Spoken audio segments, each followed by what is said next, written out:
जीवन में हर समय एक सा नहीं रहता, कभी उजाला रहता है तो कभी अंधेरा। रात का समय था, चारों ओर घुप पर अंधेरा छाया हुआ था। केवल एक ही कमरा प्रकाशित था। वहाँ 4 मोमबत्तियाँ जल रही थी। चारों मोमबत्तियाँ एकांत देख आपस में बातें करने लगी। पहली मोमबत्ती बोली, मैं शांति हूँ।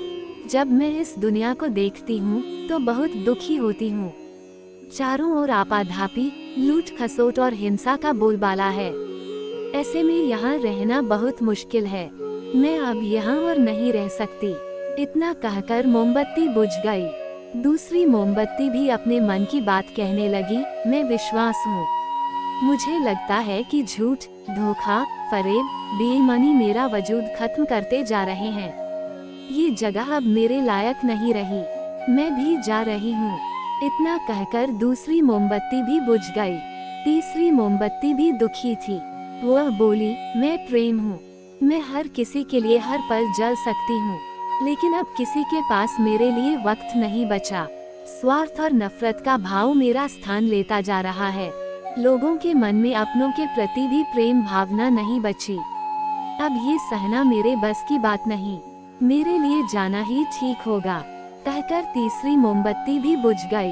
तीसरी बत्ती बुझी ही थी कि कमरे में एक बालक ने प्रवेश किया। मोमबत्तियों को बुझा हुआ देख उसे बहुत दुख हुआ। उसकी आंखों से आंसू बहने लगे। दुखी मन से वो बोला, इस तरह बीच में ही मेरे जीवन में अंधेरा कर कैसे जा सकती हो तुम? तुम्हें तो अंत तक पूरा जलना था, लेकिन तुमने मेरा साथ छोड़ दिया। अब मैं क्या करूँगा? बालक की बात सुन चौथी मोमबत्ती बोली, घबराओ नहीं बालक, मैं आशा हूँ और मैं तुम्हारे साथ हूँ। जब तक मैं जल रही हूँ, तुम मेरी लौ से दूसरी मोमबत्तियों को जला सकते हो। चौथी मोमबत्ती की बात सुनकर बालक का ढाढ़स बंध गया।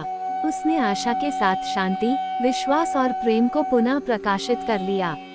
जीवन में हर समय एक सा नहीं रहता, कभी उजाला रहता है तो कभी अंधेरा। जब जीवन में अंधकार आए, मन अशांत हो जाए, विश्वास डगमगाने लगे और दुनिया पराई लगने लगे, तब आशा का दीपक जला लेना। जब तक आशा का दीपक जलता रहेगा, जीवन में कभी अंधेरा नहीं हो सकता। आशा के बल पर जीवन में सब कुछ पाया जा सकता है। इसलिए आशा का साथ कभी ना छोड़े।